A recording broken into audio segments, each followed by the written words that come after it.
Lance Hall here for Let's Discuss with Lance Hall. Happy to welcome Maryann Cotton to the program tonight. How you doing? I'm doing good. Trying to stay safe here in Vegas. I'm It's like trying. crazy times right now. Yeah, So definitely. What's happening out there? I feel like we just took a step back. It was like a whole process going on, but now it's like they shut down the bars again. So I don't really know what's going on. You just probably gonna follow the rules. Yeah, it's a little crazy out here. I'm in the Northeast. I'm up in Vermont. We've got this tropical storm blowing through right now. So, little wind, Yeah, little I heard rain. that. So I had some interviews earlier that had to be rescheduled because of this whole storm thing. There was no electricity or whatever it was. Right. So That's yeah. that's what I'm hoping. We stay powered up for this. Speaking of powered up, new album Hallelujah. Now, is the album out now or is it coming out? I saw where the release date was like July 3rd, but then I went to Amazon. It said it wasn't come out until like this weekend. Am I not Oh, I did. getting Well, I something don't. right? It should be out. It's out on all online platforms, Okay. and from what I know, it should be out physical as well. Okay. I have it right in front of me, so I guess I'm maybe just lucky. So Hallelujah out now on El Puerto Records. This is your fourth studio album, 8 tracks, about 35 minutes. I played it last night. Great album. I love it. Thank you. And this is your sort of a reformation of the original band to do this album. Yes. Tell us So, how that came about. so we did a tour, actually a first tour in America years ago, and we didn't really have any expectations because we'd never been here before as a band. We'd never been touring over here. So we came over here and people went crazy. There was like people stopped us at gas station, restaurant, took pictures, was everywhere, and it was really overwhelming. Mm. So what happened on that tour was just we didn't have to worry about the music first of all because we always well prepared and rehearsed. That was the last thing we would ever worried about. So we quickly fell into that whole thing with like women and parties and all that. And without knowing it, it killed the band because we forgot the whole band shit, being friends and all that. So the ego kind of took over, and we didn't end in a good way. We were just the last days. I remember being in Hollywood, partying all the time. People were just drained. We were just looking forward to end this tour. So we didn't end in a good way, and we didn't talk for a few years. But show must go on, so I got a new lineup, and we start touring in Europe and America again. And I dealt with a lot of stuff in my private life. I was going through a lot of personal things, and the new lineup didn't. That was not the same passion, Sometimes when you make changes in a band, a lineup, you lose the sound first of all. It's just like it's crazy how much one person can do. Sometimes. So we had this new lineup, and it didn't work out. It was not the same passion. And on the top of what I was dealing with in my private life, we had a heart attack in the band. It was like drug problems, and it all just came down on me at the same time. So I ended up taking a break after that tour. I decided that this can't go on because now we're losing the sound and it's not the same anymore. So I guess just have to be man enough and just respect my own band, and ended up calling my old drummer, saying, "Hey, we have a new album tour coming up, and it's not the same anymore without the original lineup. If you're interested, I'm up for like getting back together, just meet up and see what it feels like." And so we did after 3 years. And for some reason, it just clicked. All the drama, all that was gone. It was like we had grown a little bit. Because you don't realize when you're in it, because it's so overwhelming, everything. But when you get time to swallow it, you look back, it's like, that was just stupid. So we got back together. It felt great. We started touring. And when we got off touring, we recorded this album. And here we are. It's better than ever. We are doing good together. I talked to the guys like I spoke to them the other day, actually, all of them. So that's great. So was Sebastian out with you on guitar on that tour as well, along with Sean, your original drummer? Yeah, so Sebastian has been in the band the whole time. Okay. Sean was not the problem. We were all the problem. I was probably the problem, but Yeah. I it was awkward what happened the last night on the very first tour. So he Yeah. left the band, and we continued without him. But we lost the sound, so I thought grow up a little bit, you know. So I called him, you know, and it's great because there has not been one time on the last tour or recording this album where there's been any ego issues or anything. So that's great. Awesome. These tunes I read were created with you and Hal Patino, who happens to be your father, correct? Yes. Was anybody else involved in the writing, or was it just you two? Um, so everybody, they come up with their own stuff, you know, and they add their own personal style to it. But when it comes to songwriting, it's mainly me and Mhm. Hal. Yeah. He would usually write back in the days when we did the other albums. He would pretty much write all the lyrics, and I would do the music. And that's how we've been working on this one as well. I wrote 2 songs all by myself. Nice. So, but it's pretty much me and Hal. We write together. And of course, Hal, an alumnus of King Diamond and Pretty Maids, that must have been pretty cool growing up to be involved with all that. Yeah, I was. I always say that I was almost born backstage because I was being raised with all these heavy metal bands. You know, I remember being a kid hanging in all the dressing rooms with, of course, King Diamond, Merciful Fate, Yeah. Motorhead, all these bands. You know, so I'm a total backstage kid. Oh, that's awesome. That must be incredible. Let's jump into this album. I listened to it a couple times last night, and I got to tell you, the one thing I liked about it is, you know, you got 8 tracks. It's 35 minutes, and I like that because sometimes, and I'm not slagging anybody, it seems to be either people just want to put out a song or two, like a couple of singles, or they want to put out like these 75-minute opuses, you know? I like Yeah, this. 8 tracks, 35 minutes. That's a good meal. They always say the mark of a good meal is you want to leave somebody just slightly wanting a little bit more, you know? You don't want to exactly. That's how overstuff I them. feel. You know, when I listen to my favorite albums, when the album is over, I always want more, and I always like that idea because there are albums out there where you just think, "Wow, it's a long album," you know. Yeah, And so it's not that we didn't have more songs. We actually had like a couple more songs, but I thought it doesn't fit the album, so I don't want to just add another 2 songs just because I have to. I'd rather just leave it there because I feel like there's a good vibe on the 8 tracks in this one. right. It's a good solid unit. First track, of course, the title track, Hallelujah. What a great show opener that would make for if and when we ever get to see live music again. Is that sort of the plan going in? Yeah, so that song, you know, is written as a pure opener. You know, the Mm, first line, "Here I am," is like a new beginning, fresh start, and it would be a great opening track when we do start doing the live shows. mm. Um, when we're gonna do the live shows, I don't know, because the plan was to do it in September over here, but nothing is even rescheduled yet or anything. So Yeah, hopefully next year. yeah. I'm going crazy over here. Hopefully this whole pandemic thing's gonna be over soon, so we can get some rock and roll out there. Absolutely. I was watching a video the other night of, a big arena show, and we used to take it for granted back then, and I'm thinking, am I ever going to get to see this again? Um, track 4, White Pearl.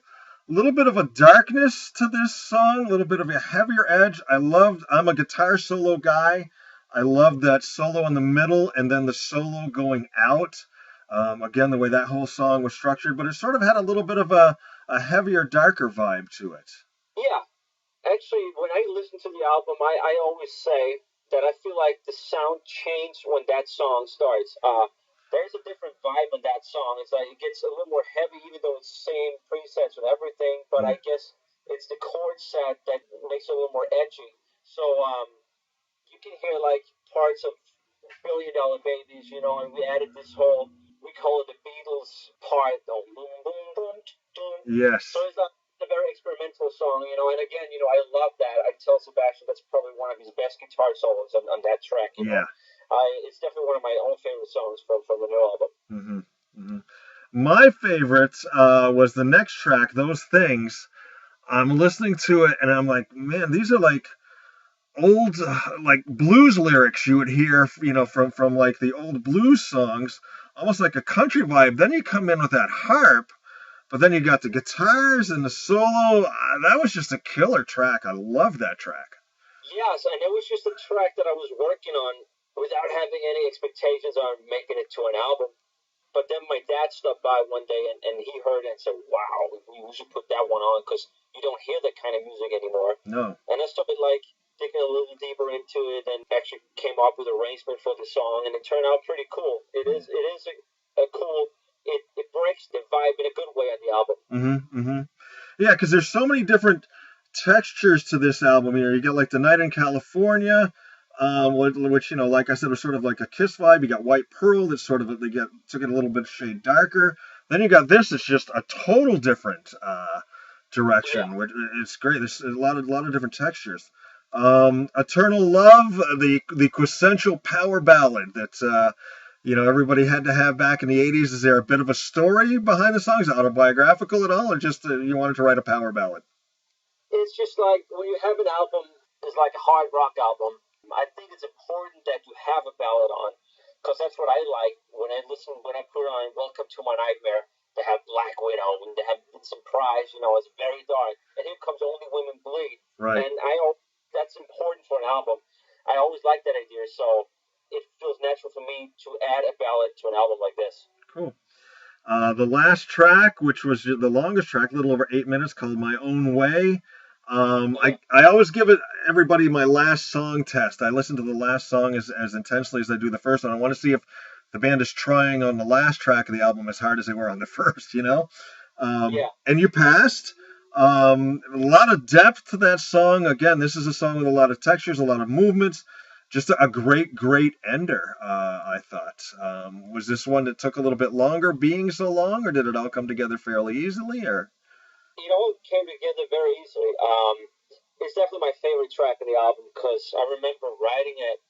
I wrote all the words, all the lyrics myself, and the way we usually write would be for the character, for Maryann Cotton. So it would always be like we sit with lyrics and it's like, he would never say that, we have to change that, or we sit on the piano, it's like, those notes doesn't fit the character. So we always write for him. On this song, everything is things that I have been going through in my own life, and I really liked the lyrics until I finished them. I went through the whole lyric, and I started thinking, maybe it's too close to me. Maybe it's not Maryann Cotton at all. So I didn't really know it was good or bad until I realized that everything I'm talking about, everything I'm singing, was because of Maryann Cotton. Everything that I went through was because of him, was trying to live up to this image. So that just made way more sense to me. So I really like that song. It's a great song. Yeah, really great tune. Like I said, the album overall was great. Loved it. It was sort of like a trip back to my youth. I'm old enough to remember, playing those old Alice Cooper albums and Kiss Destroyer and some of that stuff. It was and those albums back then, like I said, you had 8, 9 songs. They were 35, 40 minutes tops, and it was just a trip back in time for me, which was really, really cool. Great stuff. Take you back in time just briefly here. You're on the sort of the Danish version of like Star Search when you were young. Did Green Day, Boulevard of Broken Dreams, and then My Way by Sex Pistols that got you second place. I was curious, who got first? What did they do to get first over the Sex Pistols tune? Do you even remember?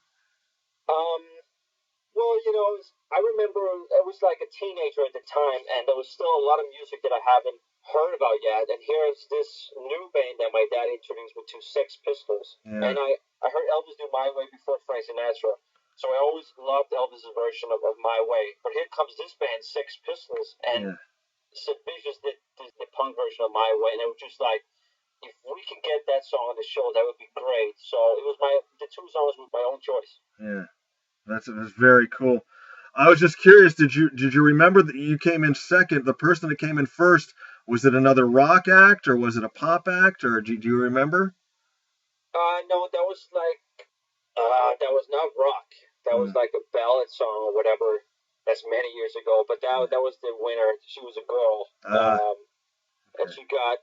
I remember she got 20 points and I got 19. Oh, wow.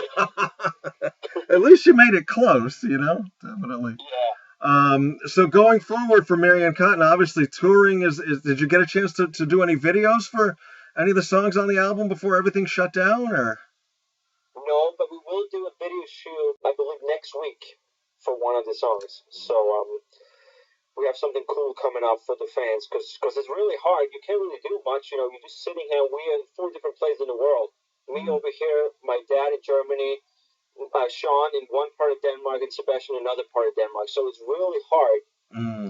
So I work all the time, with photo shoots, writing constantly. So I have something planned coming up next week for the fans. Very cool. Very cool.